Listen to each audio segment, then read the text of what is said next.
Bonjour à tous et bienvenue dans le podcast Restaurer, accueillir la lumière. Alors ce podcast, il a été tout simplement créé pour des chrétiens qui ont une histoire particulière, des chrétiens qui par le passé étaient musulmans. On sait que c'est un type de public, un type de chrétien qui fait face à beaucoup de combats, beaucoup de situations compliquées. Et ce podcast, il est vraiment fait pour vous. Même si t'es pas ex-musulman, que t'es chrétien ou que tu veux tout simplement soutenir ce type de public, t'es le bienvenu aussi. Pour ce podcast, ce premier épisode, je voulais vraiment aborder un style de combat qui est très particulier et qui, je pense, touche au cœur de la plupart des combats que peuvent vivre des anciens musulmans.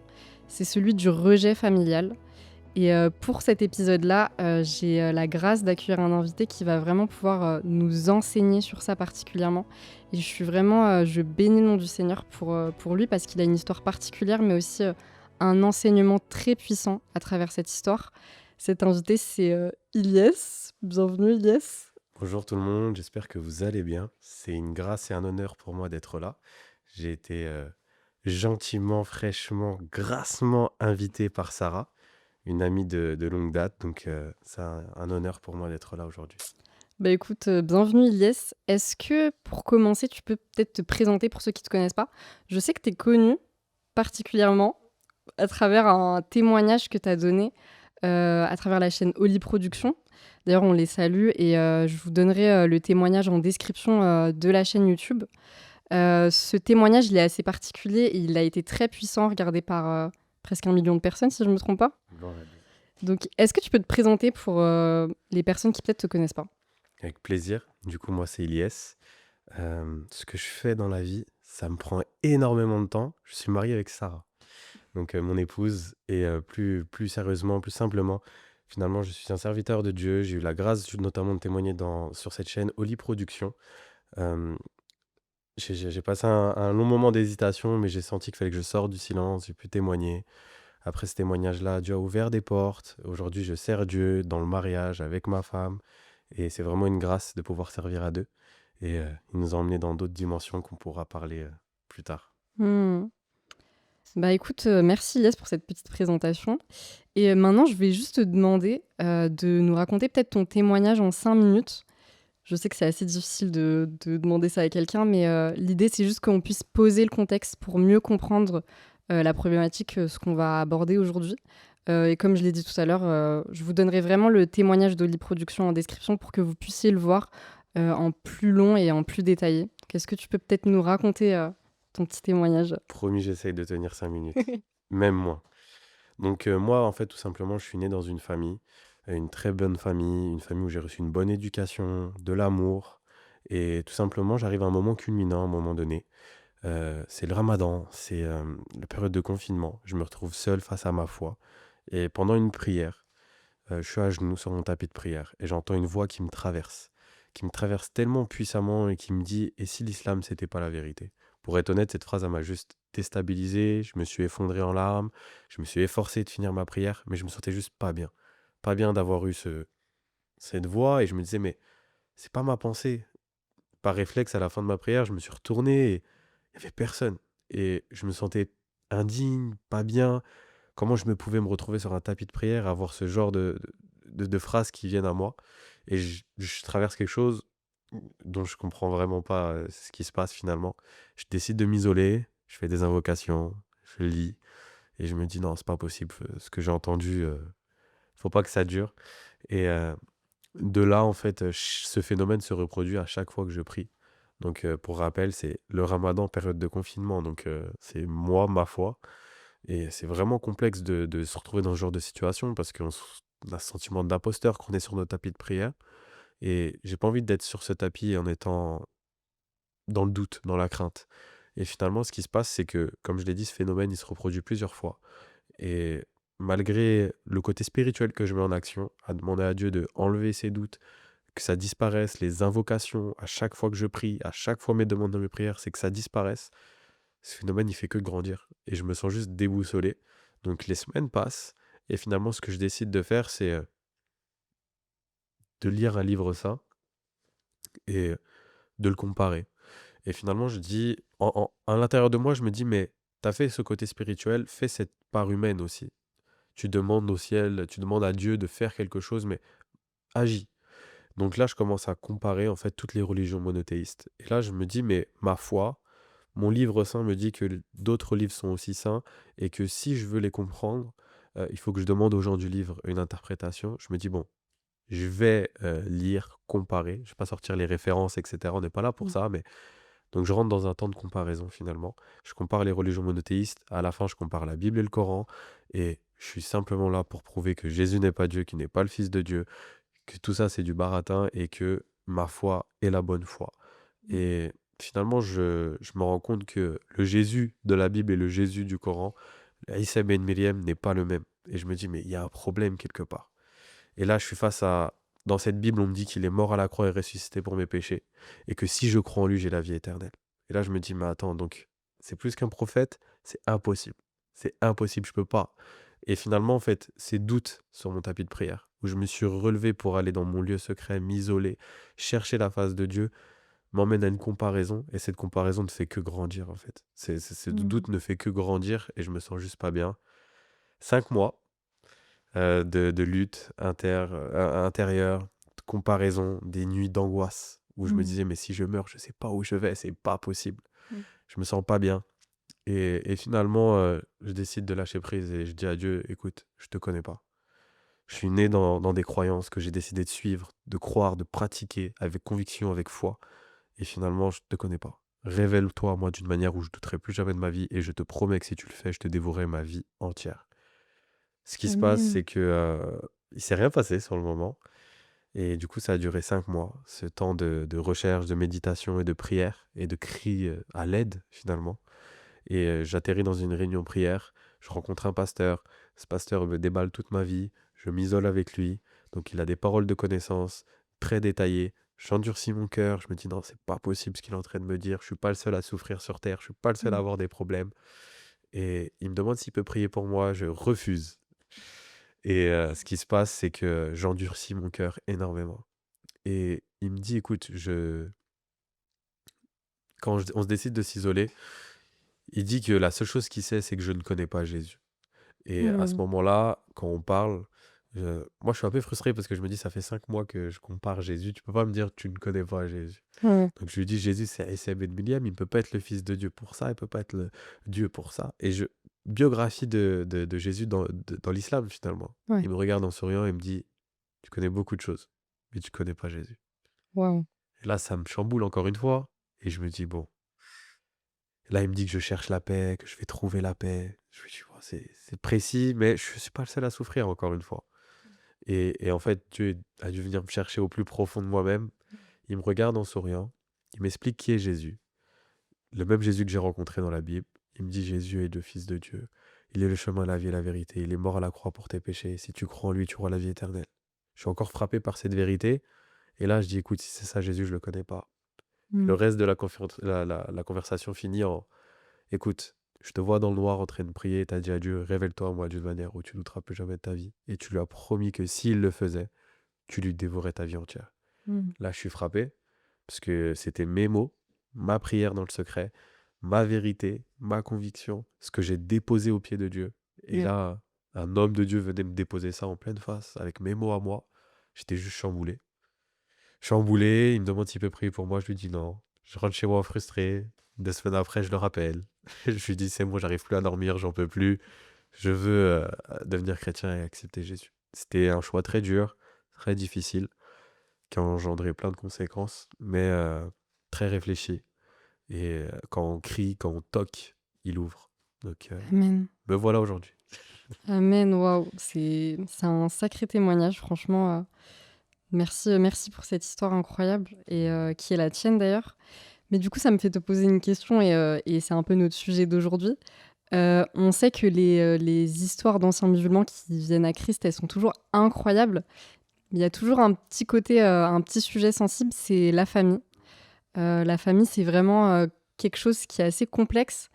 On se demande toujours, en tout cas quand on est chrétien et qu'on est toujours né chrétien ou bien qu'on n'a pas connu ça d'être ancien musulman, mais en fait, comment ça se passe? Comment est-ce qu'on révèle notre foi à notre famille quand on passe de l'islam à Christ? Mhm. Et toi, tout simplement, comment est-ce que tu as fait pour révéler ta foi à ta famille? Moi, j'ai Tu le sais, j'ai dû être dans le secret à un moment. Et j'étais dans le secret, mais au début, j'avais cette fougue, ce zèle où je voulais le dire directement. Hmm. Et finalement, c'était pas sage. C'était pas sage parce que c'est pas la meilleure des choses à faire dans la situation dans laquelle j'étais. Donc, je me suis isolé, j'ai passé du temps dans le secret. Et au bout d'un moment, en fait, le Saint-Esprit m'a vraiment convaincu, Dieu m'a vraiment convaincu de faire le jeûne d'Esther. Le jeûne d'Esther dans la Bible, donc, c'est un jeûne de 3 jours et 3 nuits où on ne mange pas et on ne boit pas.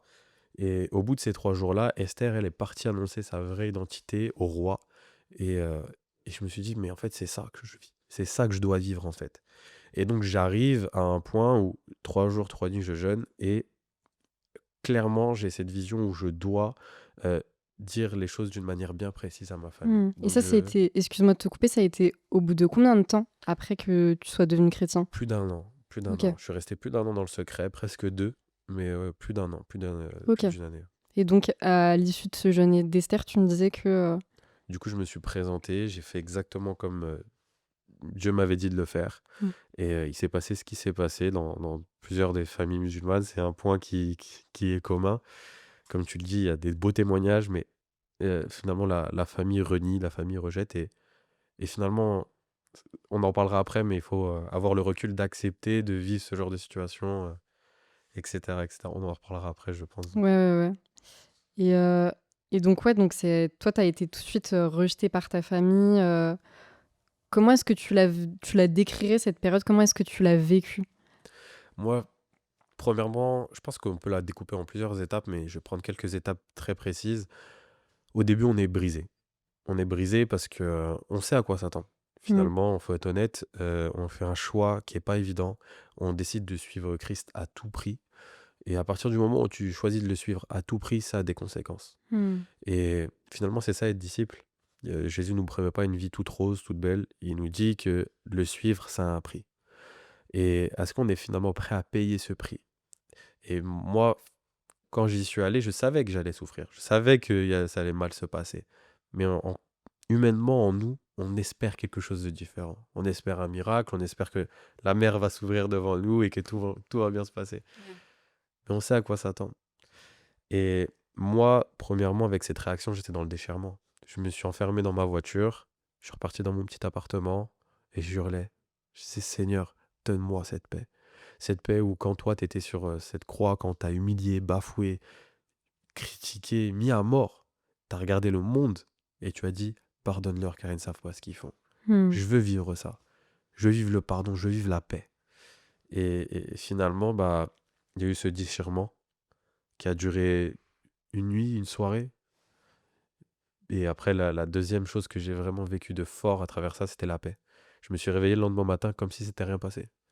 Wow. Plus que ça, comme si j'étais sur un nuage et je Mm. comprenais pas ce qui se passait. Je commence à me dire peut-être c'est du déni. Et je me rends compte que c'est pas du déni. Je suis en train de travailler au travail, toute ma journée se passe bien, louange à fond. Merci Seigneur pour cette journée, merci pour le souffle de vie. Et tu te rends compte que en fait, tu es en train d'être reconnaissant pour tout ce qui t'arrive de bien, Mm. alors que ta vie est humainement chaotique. Humainement, il se passe quelque chose de désastreux. Et en fait, tu as juste l'impression d'être porté et de réaliser que non, tu as été déchiré, maintenant tu es en paix. Et en fait, quand tu es en paix, c'est là que tu passes du temps à avoir de la compassion. Mm. Et là, j'ai commencé à développer la compassion. Donc je pense que je le découperai en trois parties, c'est le déchirement, la paix et la compassion. Et là, j'étais Mm. simplement rempli de compassion pour les membres de ma famille, pour les gens qui vivaient la même chose que moi, pour des gens qui osaient pas forcément faire ce pas-là. Et je comprenais ce qui m'arrivait. Et j'étais totalement en accord avec ce qui m'arrivait. Je me disais, mais c'est normal finalement que ça se passe comme ça. Je dois passer par là. Parce que je me mets à la place de parents, quand ton enfant décide de faire quelque chose qui est contradictoire à ta foi, à ta manière de voir les choses, t'es choqué. Tu réagis avec une réaction qui est peut-être pas la meilleure, mais finalement tu comprends que ça t'arrive et tu te dis, ben, Dieu veut faire sortir quelque chose ici de moi, il veut faire sortir quelque chose de cette situation. Et Mm. finalement, tu regardes plus ta souffrance, tu regardes le fruit qu'il y a derrière. Et je pense que voilà, moi, pour faire bref, désolé Sarah, mais donc Vas-y, vas-y. déchirement, paix et compassion. Amen.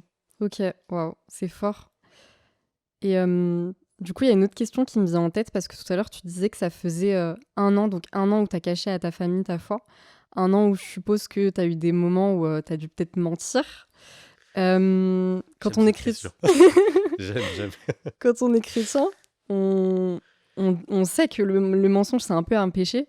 Et même toi, peut-être que tu te dis, bah, quand tu caches quelque chose à ta famille, bah, tu mens. Et ça, c'est peut-être pas la volonté de Dieu. En tout cas, c'est peut-être une pensée que tu as dans ton cœur et que tu as peut-être exprimée ou pas à un ancien musulman. Toi, qu'est-ce que tu dirais à un ancien musulman qui cache sa foi à sa famille parce que le mensonge, c'est un péché qu'est-ce que toi, tu répondrais? Est-ce que le Seigneur, il est contre ça, le fait de Hmm, cacher sa foi à sa famille et d'en venir parfois à peut-être mentir? J'aime trop cette question. J'aime tellement cette question. C'est une question qui je me suis posée moi-même et c'est aussi quelque chose que j'ai beaucoup reçu quand j'ai décidé de partager mon histoire. Mmh. Et beaucoup de personnes sont dans la condamnation de eux-mêmes ou des autres. Tu devrais pas cacher ta foi, c'est pas normal. Et en fait, ils se condamnent. Mmh. Et finalement, il faut juste s'arrêter à une seule chose. Christ nous dit quoi? Il nous dit que celui qui manifeste sa foi avec fierté, il sera fier de lui devant le Père. Et il dit, celui qui me renie devant les hommes, je le renierai devant le Père. Mmh. Moi, pour moi, quand j'ai commencé à regarder, quand il y avait écrit le mensonge est interdit par Dieu, etc., on va trouver ça dans Lévitique, Deutéronome, etc. Le mensonge de l'homme et le mensonge de Dieu, c'est pas pareil. C'est absolument pas pareil. Et on se condamne trop facilement en se disant je suis en train de mentir. Et finalement, le mensonge que Dieu dit dans la Bible et le mensonge que l'homme proclame, ce sont deux choses totalement différentes. On va pas rentrer dans des études théologiques, mais aujourd'hui, quand tu caches à ta famille que tu es chrétien, tu n'es pas en train de mentir. Tu es en train de te protéger, tu es en train d'être sage. Et aujourd'hui, il y a renier Dieu et être sage. C'est deux Mmh. choses totalement différentes. Moi, j'ai essayé d'être juste avec ça. J'ai essayé de, à chaque fois qu'on me posait des questions, être juste. De pas venir dire non, c'est pas vrai, c'est faux à 100%, mais de dire je ne peux pas te répondre. Je ne Mmh. pourrais pas te donner ce que tu veux. Je pourrais pas te dire. Parce que je savais que j'étais en train de jouer avec ma propre vie, avec ma, peut-être, dans certains cas, pour d'autres, ta sécurité, ta vie, ta situation. Euh, Tu peux pas juste venir follement avec du zèle et dire écoute, voilà, je suis chrétien et c'est pas grave. Mmh. Non, en Afghanistan, dans des pays très sensibles, tu peux pas faire ce genre de choses. Ils Mmh. sont pas en train de mentir et Dieu est en train de dire tu mens, c'est interdit, c'est pas bien. Non, ils sont en train d'être sages, de protéger leur foi, propager l'évangile en eux, dans leur famille, grandir, etc. Donc moi je pense vraiment que arrêtons de nous condamner nous-mêmes, arrêtons de nous flageller, arrêtons d'être dans cette condamnation et surtout arrêtons de condamner les autres. C'est hypocrite pour nous-mêmes, je suis peut-être dur, mais pour nous-mêmes et pour les autres, Ouais. de venir dire tu mens et c'est pas bien, c'est pas bien. Mmh. Vraiment, c'est très grave parce qu'on vit pas ce genre de situation. Moi, j'ai trop vu de personnes qui venaient et qui me disaient un tel m'a dit que c'était pas bien, je dois le dire à ma famille. Oui, et après? Et après, dans quoi tu vas t'embarquer? Être à la rue? Yes. Pourquoi? Alors que Dieu voulait construire quelque chose avec toi, attends 1 an, 2 ans, essaye de sonder Dieu pour c'est quand le bon moment? C'est quoi la bonne manière de faire? Parce que moi, j'ai dû attendre 1 an, alors que humainement, je voulais le faire. Mais Dieu va agir différemment avec chacun d'entre nous. Il faut juste être sage et, excuse-moi, et pas renier. Mmh. C'est juste ça, moi, que je dirais, en tout cas, dans ma situation, ce que ça m'a appris, c'est vraiment de ne pas être dans le fait de renier Dieu Mmh.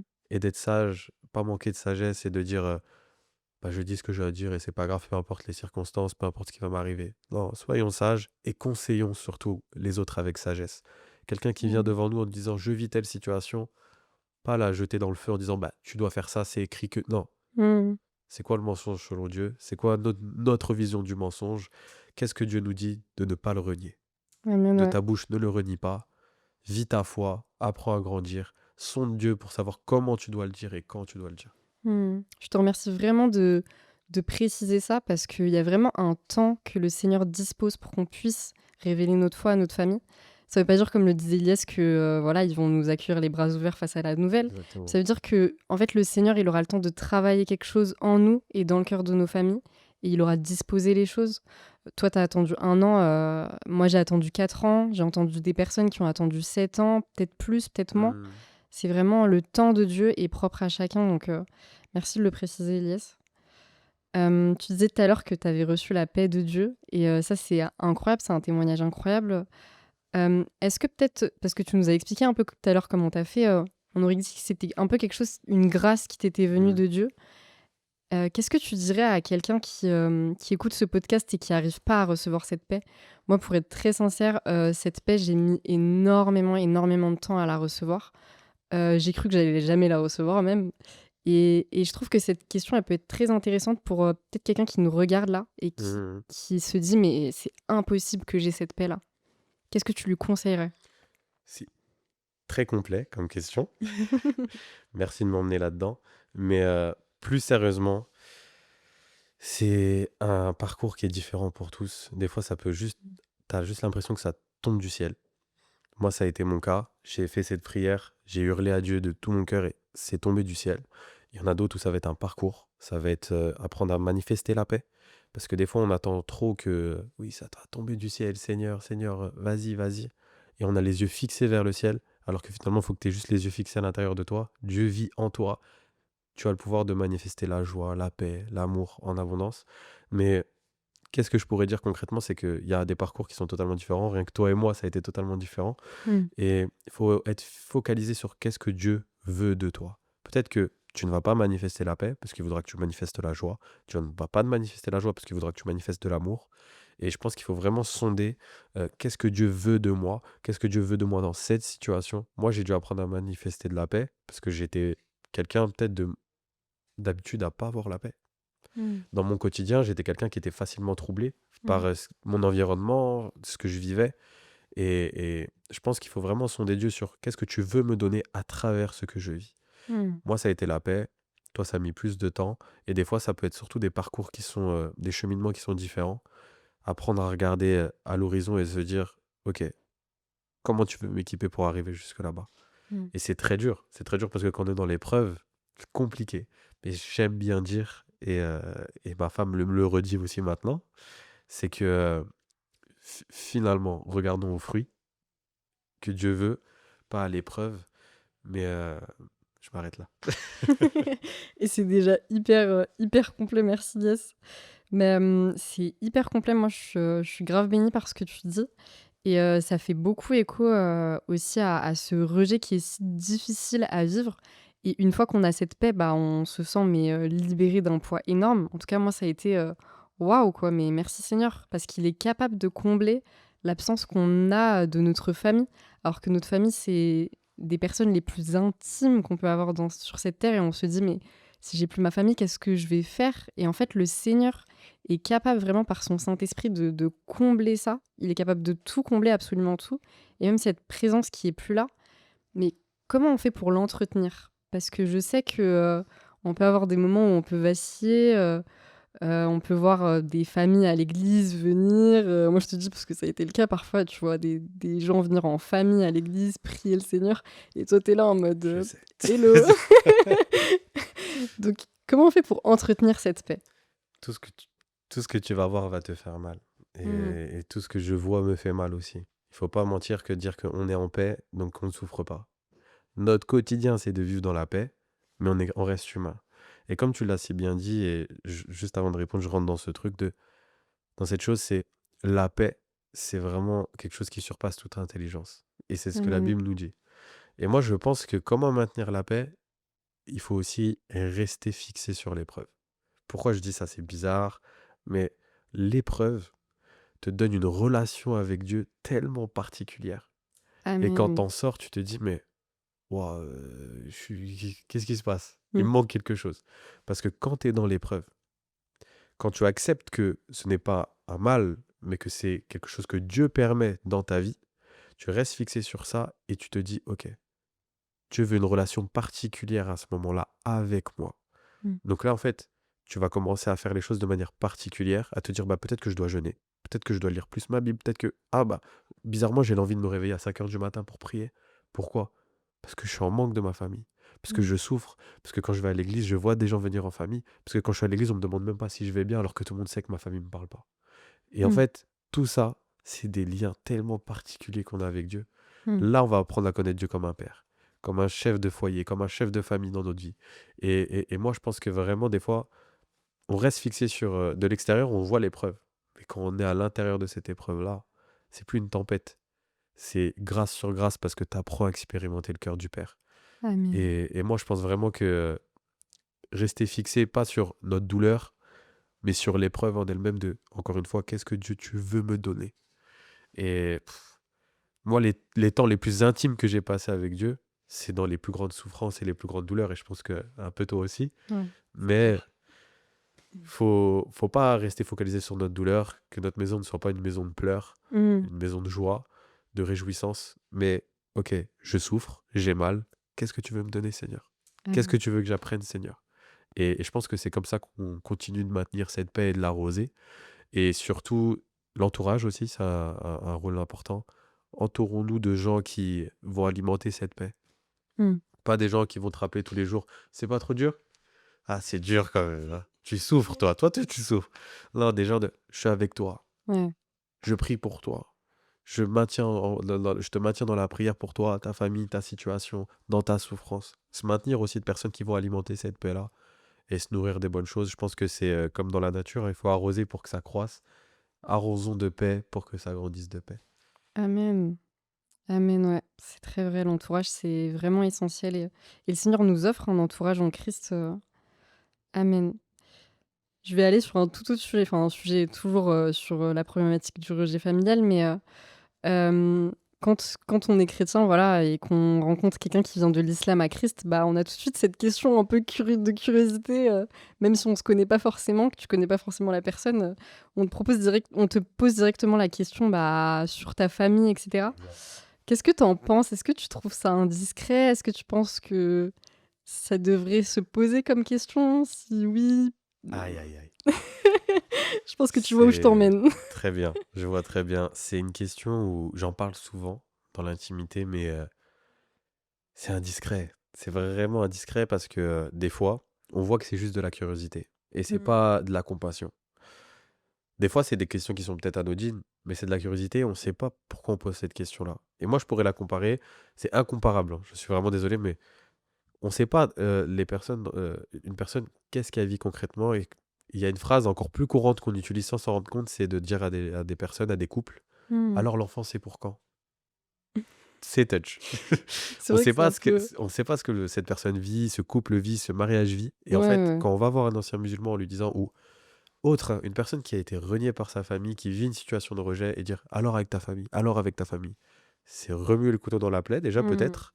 Et c'est aussi indiscret parce que c'est une part de ta vie privée. T'as pas envie de révéler ton intimité. Peut-être que oui, tu reparles à 100% à ta famille et que tout le monde va bien. Mais en fait, c'est plus une question et une réponse qui te concerne que toi. C'est toi Mmh. et ta famille. Donc là, tu es en train de te mettre à découvert. Tu es en train de donner une information à quelqu'un que tu ne connais pas vraiment. Parce que Ah, c'est clair. c'est du domaine privé. Donc des fois, c'est pas forcément malsain et mauvais, mais ça reste indiscret. Et des fois, c'est simplement de la curiosité mal placée. Oui, on sait que ça part pas toujours d'une mauvaise intention, mais c'est pour ça que moi je propose 3 petites conditions pour pouvoir poser cette question. Donne, s'il te plaît. La première, c'est, est-ce que ça va m'édifier de poser la question ou édifier la personne? Ou est-ce que c'est juste par curiosité que je pose cette question? La deuxième, c'est, est-ce que, le Seigneur m'a choisi pour fortifier cette personne? Est-ce que je suis prête à entendre ou prêt à entendre la réponse? Parce que faire parfois, moi j'aime bien jouer le jeu parce que je me dis: «Voilà, je vais pas dire à la personne, bah, écoute, ça te regarde pas, laisse-moi tranquille».